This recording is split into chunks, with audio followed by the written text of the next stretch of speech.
Hi, well, sorry about the short delay in this week's blog. I've been away with Preston Innovations over the last few days, just down at Whiteacres, doing a bit of coaching for the fish camps and for National Fishing Week. Really good actually, really enjoyed it. But I said I'd talk about last week's matches, and I got an opportunity to go on the Trent for a couple of days. Had a great day practicing on the Trent on the Tuesday. Went with Alan Scott on, and we had a really good day trying to figure a few things out, because obviously the Nationals on there in a week or two, so we want to try and establish a couple of sort of basic principles for the river in general, and I felt we actually did that, so it was really good. On the Wednesday I went to an open match which I thought was going to be on Newark Dyke, and they put an extra couple of sections in, a section at East Stoke and Sheldon's. I'd never been to East Stoke or Sheldon's, so I was quite looking forward. I was hoping I was actually draw there, to be honest, because it would give me a chance to go and try something different. I drew East Stoke 23. There hasn't been any matches on it this year really, so nobody really knew what to expect. I think people were talking about pegs in times gone by, and the general feeling was my peg wasn't very good, but one or two people had said it was good for a few skimmers in the past. So I thought, well, there's a good chance there'll still be a few, if it was, a few fish were there in the past, and maybe there's just a few fish there still. So I went to my peg. It had a lot of flow under my feet. I mean, one of the things I love about river fishing is trying to make an assessment of your peg. Where's the flow? Where's the natural place to cast your feeder? Just try and make an assessment on where you think the best position is to fish. And there's a lot of flow under my feet, and the river sort of looked to me as if it shallowed up going away from yourself further away, because the majority of the flow is under my feet. So I cast a feeder around, well, not a feeder, a bomb, and tried to get an idea of what the depth was, and then I made a decision on where to fish, roughly about halfway down the river, possibly a touch this side of it.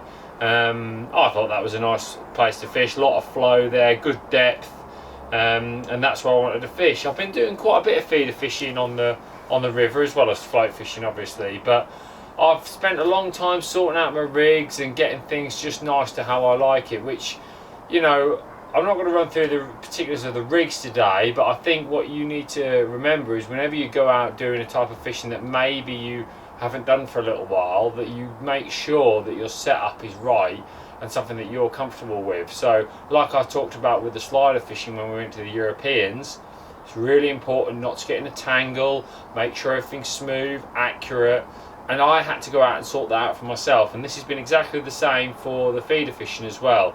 Don't get in a tangle, make sure your tackle's reliable, and that's what I've sort of spent some time making sure is right. So that was the first step. I've gone out at the start, and I always like to try and catch an early skimmer or two. I think that's usually your best chance of getting one.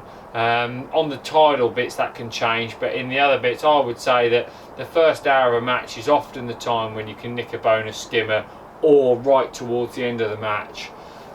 Tends to also be a good time. A bit like commercials really, where carp often feed early and late. So anyway, I've gone in at the start of a match looking for a skimmer. 30 minutes I've not had a bite, and I was starting to think fear the worst, and then I've caught one about £2, and over the next 45 minutes I've had another 8 skimmers for probably about £10. A really nice period of the match, being patient, waiting for those better bites, and then over the next 30 minutes the bites just completely stopped, and I felt that the skimmers had definitely moved, but I wanted to see if there was other fish in the peg, because in a national I need to know what am I going to do to get my points. So I chopped and changed a few things about, and like I said, nationals in another couple of weeks, so maybe I'll enlighten some tactics in another couple of weeks, but just to give you a general idea, I chopped and changed a few tactics around, and I looked to fish with a smaller baits and smaller hooks, that sort of thing, and caught a few other fish. I caught a lot of roach and a lot of pommies, and I had a really nice day's fishing, really enjoyed myself.